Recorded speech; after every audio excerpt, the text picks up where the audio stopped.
न मन्त्रं नो यन्त्रं तदपि च न जाने स्तुतिमहो न चावानं ध्यानं तदपि च न जाने स्तुतिकथा न जाने मुद्रास्ते तदपि च न जाने विलपनं परं जाने मातस् तदनुसरणं क्लेशहरणं विधेरज्ञानेन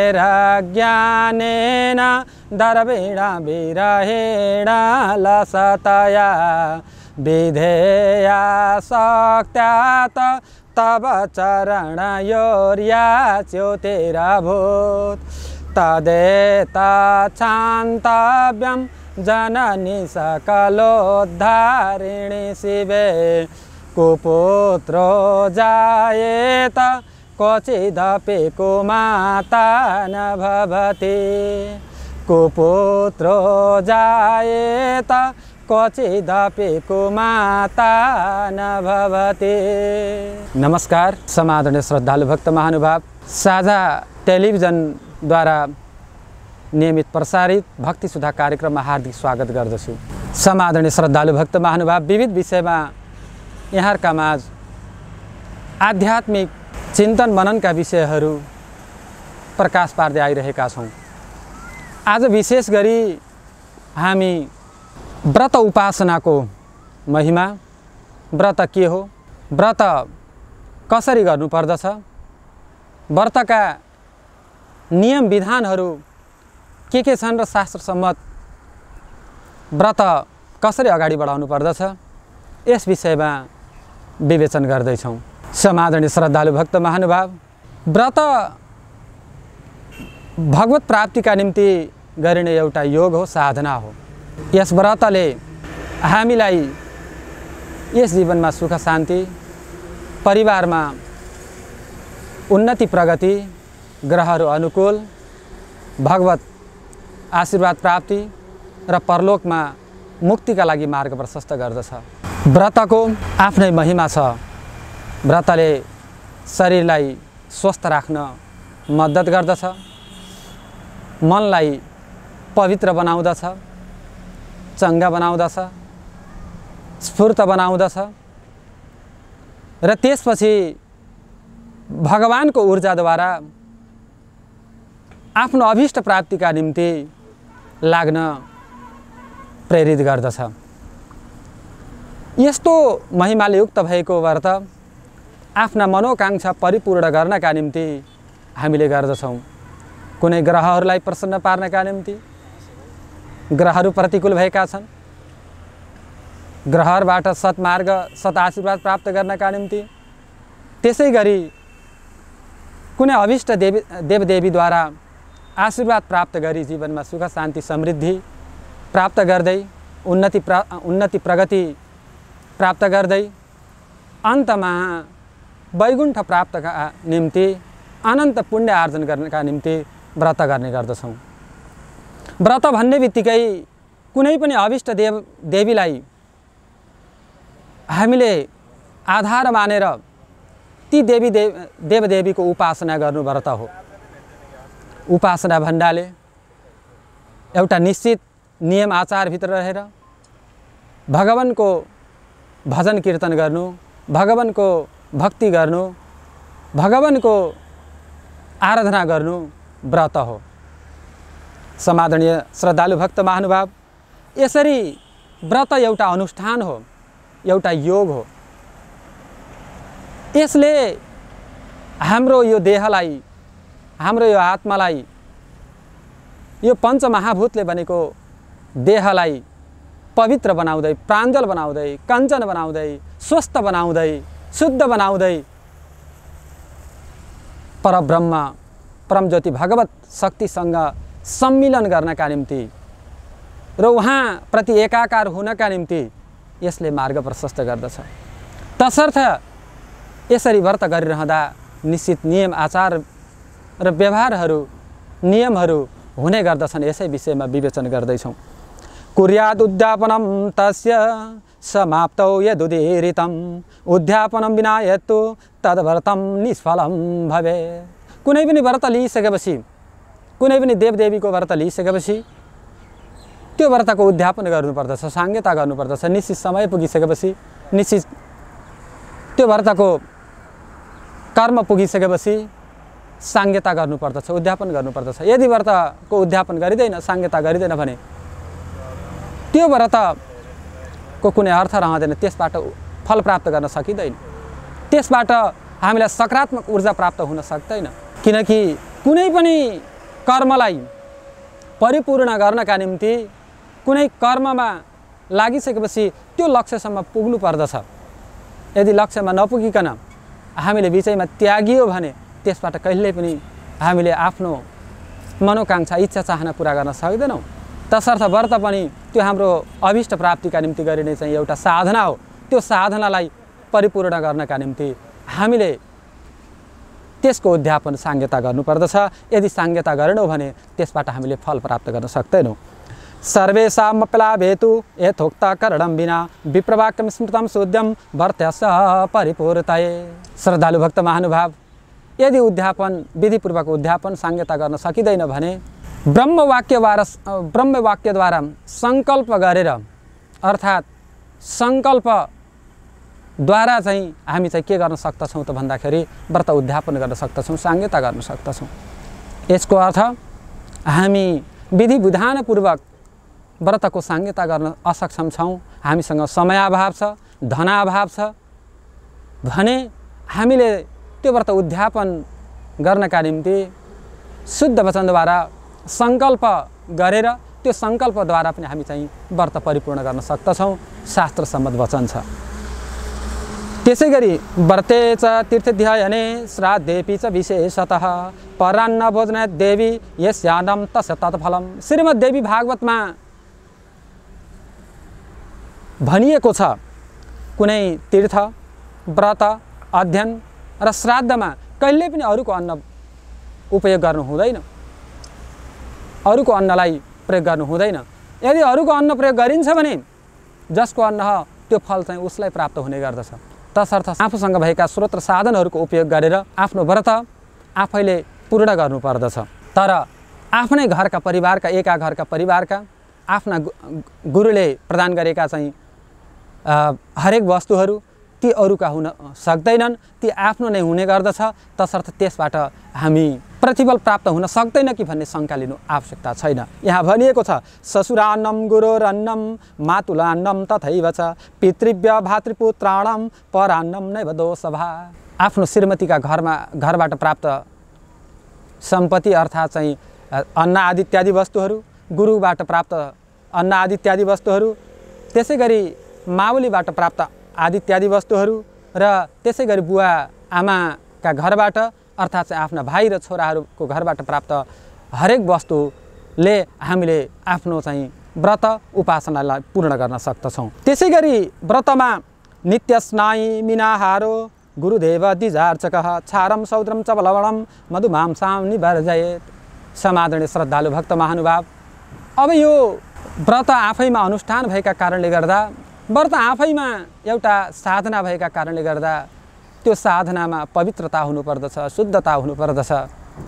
पवित्रता, शुद्धताले हाम्रो भगवत मार्गमा लाग्नका लागि, अभिप्रेरित गर्नका निम्ति एउटा मार्ग प्रशस्त गर्दछ।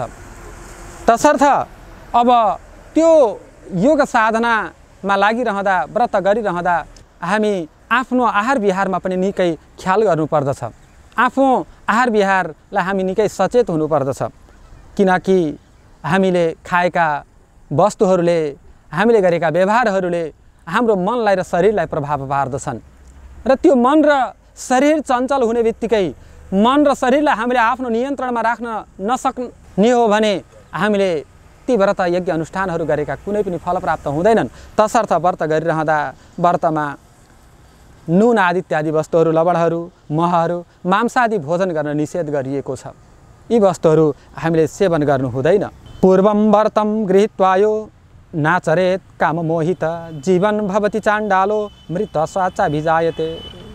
जसले व्रत लिएर बिचैमा छाड्दछ, कुनै पनि लक्ष्य प्राप्तिका निम्ति अर्थात् घर परिवारमा सुख शान्ति समृद्धि प्राप्तका निम्ति सन्तानको शिक्षा स्वास्थ्य आदि इत्यादि अभिवृद्धिका निम्ति निरोगिताको निम्ति व्रत गरिएको छ। र त्यो व्रत हामीले बिचैमा छोडिदियौँ भने विविध कारणले गर्दा, सांसारिकताका कारणले गर्दा, हामी कार्यव्यस्तताका कारणले गर्दा हामीले त्यो व्रतलाई छोडिदियौँ भने त्यो व्रतको पनि फल प्राप्त हुँदैन। हामीले त्यो व्रतलाई टुङ्गोमा पुर्याउनै पर्दछ र त्यो व्रतको हामीले उद्यापन साङ्गता गर्नै पर्दछ। साङ्गता गरेर मात्र त्यो व्रतलाई छोड्नु पर्दछ। नत्र भने यदि हामीले चाहिँ बिचैमा व्रत छाड्यौँ भने समादरणीय श्रद्धालु भक्त महानुभाव यो जन्ममा पनि हामीलाई सुख शान्ति समृद्धि प्राप्त हुन सक्दैन, हाम्रा अभिष्टहरू प्राप्त हुन सक्दैनन् र अन्त्यमा पनि वैकुण्ठमा पनि हामीले त्यो वैकुण्ठ पद प्राप्त नगरेर अनि त्यसपछि चाहिँ अझ अर्को जीवनमा पनि दुःख प्राप्त गर्दछौँ भन्ने कुरा मदन रत्नमा छागलेय ऋषिले अभिव्यक्त गरेका छन्। त्यसै पनि व्रतमा अत्यन्त सरलता हुनुपर्दछ, व्रतमा काम क्रोध रहित हुनुपर्दछ, सरलता त्यसै गरी अत्यन्त आनन्द व्रतमा हुनुपर्दछ। व्रत गरिरहँदा काम क्रोध लोभ मोहबाट हामी मुक्त हुन सकेनौँ भने, क्रोधबाट मुक्त हुन सकेनौँ भने, रिस रागलाई हामीले त्याग्न सकेनौँ भने, राग द्वेष ईर्ष्यालाई हामीले त्याग्न सकेनौँ भने त्यो व्रत गर्नुको अर्थ छैन। तसर्थ व्रत गरिरहँदा एक त नित्य सधैँ हाम्रो जीवनमा हुनुपर्ने गुणहरू हुन्। अझ व्रत गरिरहेका छौँ, हामीले यज्ञ अनुष्ठानहरू गरिरहेका छौँ र हामीमा क्रोध आदि इत्यादि चाहिँ भयो भने, राग द्वेष ईर्ष्या भाव रह्यो भने हामी त्यो व्रत गर्नुको के अर्थ छ र के सान्दर्भिकता छ र? तसर्थ समादरणीय श्रद्धालु भक्त महानुभाव हामीले व्रत गरिरहँदा क्रोध त्याग्नु पर्दछ। दानं व्रतानि नियमां ज्ञानं ध्यानं हुतं जपः यत्नेनापि कृतं कर्म कोर्धि तस्य वृथा भवेत्। तसर्थ दान यज्ञ व्रत नियम अध्ययन आदि हवन जप आदि चाहिँ गरिरहँदा हामी चाहिँ क्रोध रहित भएर हामीले गर्नुपर्दछ। रिस रागलाई त्यागेर अत्यन्त शान्त मन, सरलता, भद्रता हामीमा हुनुपर्दछ। त्यसले हामीलाई एउटा आध्यात्मिक मार्गमा लाग्नका निम्ति, शान्त मन राख्नका निम्ति र भविष्यमा हामीले केही उपलब्धि उन्नति प्रगति गर्नका निम्ति ऊर्जा प्राप्त हुन्छ। नत्र भने त्यो क्रोधले हामीभित्र भएको शक्तिलाई क्षीण बनाउँदछ र त्यो क्षीण शक्तिले हामीलाई गन्तव्यमा पुग्न दिँदैन र हामी जसबाट जनजीवनमा दुःख पीडा हामीले प्राप्त गर्न सक्दछौँ। समादरणीय श्रद्धालु भक्त महानुभाव व्रत गरिरहँदा हामीमा ब्रह्मचर्य हुनुपर्दछ, हामीमा शुद्धता हुनुपर्दछ, शुद्धता हुनुपर्दछ। यदि व्रत गरिरहेका छौँ हामीमा ब्रह्मचर्य रहेन भने, व्रत गरिरहेका छौँ हामीमा शुद्धता पवित्रता रहेन भने त्यो व्रतको पनि कुनै अर्थ रहँदैन। व्रतको एउटा पर्याय शुद्धता हो, व्रतको एउटा पर्याय ब्रह्मचर्य हो, पवित्रता हो। देहलाई पवित्र बनाउँदै शुद्ध बनाउँदै हामीले शुद्ध वस्त्र धारण गर्नुपर्दछ।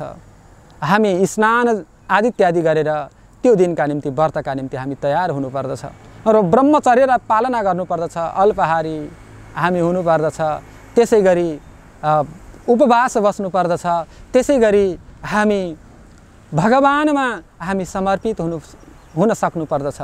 जुन भगवानको हामीले चाहिँ व्रत गरिरहेका छौँ, जे प्राप्तिका निम्ति जुन भगवानलाई अर्चना गरिरहेका छौँ त्यसमा हामी समर्पित हुनुपर्दछ। यदि समर्पित नभएर हामी ब्रह्मचर्यलाई भङ्ग गरेर त्यसै गरी हाम्रो देहलाई अपवित्र बनाएर, मनलाई अपवित्र बनाएर हामी व्रत गरिरहँदा त्यसको कुनै अर्थ चाहिँ छैन, जसले गर्दा हामीलाई झन् दुःख कष्ट हामीलाई प्राप्त हुन सक्दछ। समादरणीय श्रद्धालु भक्त महानुभाव अब वस्त्र हामीले शुद्ध लगाउनु पर्दछ भन्ने कुरा हामीले उल्लेख गरिसक्यौँ। सकेसम्म व्रत गरिरहँदा सादा वस्त्रहरू, रक्त वस्त्रहरू हामीले धारण गर्नुपर्दछ, राता वस्त्रहरू धारण गर्नुपर्दछ। त्यसै गरी विभिन्न अब भगवानहरूको देवदेवीहरूको उपासनामा फरक फरक अब विधिहरू बताइएको छ तापनि सामान्यतया हामीले सादा सरल वस्त्रहरू हामीले धारण गरेर, सजिला खालका वस्त्रहरू धारण गरेर हामीले अनि त्यसपछि चाहिँ अत्यन्त शुद्ध वस्तुहरू हामीले चाहिँ ग्रहण गरेर हामी चाहिँ व्रत बस्यौँ भने त्यो व्रतबाट हामीले चाहिँ उपलब्धि प्राप्त गर्न सक्दछौँ, ऊर्जा प्राप्त गर्न सक्दछौँ, जसबाट हामीलाई एक किसिमको भित्रैबाट केही गर्ने लक्ष्यमा पुग्ने ऊर्जा प्राप्त भएर हामीले आफ्नो जीवनमा सुख शान्ति प्राप्त गर्दछौँ भने स्वयं परिवारमा पनि सुख शान्ति छाउँदछ, जसबाट हामीलाई आनन्द प्राप्त हुन्छ। यस जीवनमा आनन्द प्राप्त हुँदै अन्त्यमा हामीलाई वैकुण्ठ प्राप्तिका निम्ति, हामीलाई भगवत भक्तिबाट उत्तम गति प्राप्त गर्नका निम्ति मार्ग प्रशस्त गर्दछ भन्ने कुरा आज यहाँहरूको माझ प्रकाश पार्दै हामी पनि जुनसुकै देवदेवीको ग्रहहरूको हामीले चाहिँ व्रत बसिरहेका छौँ भने समाजले श्रद्धालु भक्त महानुभावहरू त्यो व्रतको आचार नियमभित्र बस्नुपर्दछ। एक त हाम्रो वैदिक सनातन धर्मले बताए अनुसार हामी सधैँभरि आफ्नो जीवनलाई सरल, आफ्नो जीवनमा अत्यन्त शुद्धता, पवित्रता, ब्रह्मचर्य हामीले पालन गर्ने हो। अझ सकिँदैन भने तापनि यी व्रत उपासना यज्ञ अनुष्ठानहरू गरिरहँदा त हामीलाई ती कुराहरू अपरिहार्य छन्। ती कुरा बिना हामी कर्म गरिरहँदा त्यसको कुनै अर्थ छैन। किनभने समादरणीय श्रद्धालु भक्त महानुभाव, हामी कुनै काम गरिरहेका छौँ, त्यो कामलाई पूर्ण बनाउनका निम्ति त्यसका निश्चित नियमहरू हुने गर्दछन्। ती नियमको अभावमा हामी काम गरिरहँदा त्यसबाट उल्टो नकारात्मक प्रतिफल हामीलाई प्राप्त हुन्छ। हो त्यसै गरी हामीले गरिरहेका व्रतहरूमा पनि हामीले यदि चाहिँ त्यसका नियमहरू पालना गरेनौँ भने, ती हामीले सामान्य आहार विहारहरू आचारहरू हामीले अवलम्बन गरेनौँ भने ती व्रतहरूबाट हामीले उचित भगवत आशीर्वाद प्राप्त गर्दै फल प्राप्त गर्न सक्दैनौँ कि उल्टो त्यसबाट हामीलाई विभिन्न किसिमका कष्टहरू आइलाग्न सक्दछन्। तसर्थ ब्रह्मचर्य, शुद्धता, पवित्रताका साथ उपवास बसौँ र आफूले गरेको व्रतलाई परिपूर्ण गरौँ र त्यसबाट भगवत आशीर्वाद प्राप्त गर्दै सुख शान्ति र समृद्धि प्राप्त गरौँ, परिवारमा सुख शान्ति समृद्धि प्राप्त गराउँ भन्दै आजको कार्यक्रमलाई यहीँ समाप्त गर्दछौँ। हरि ओम तत्सत।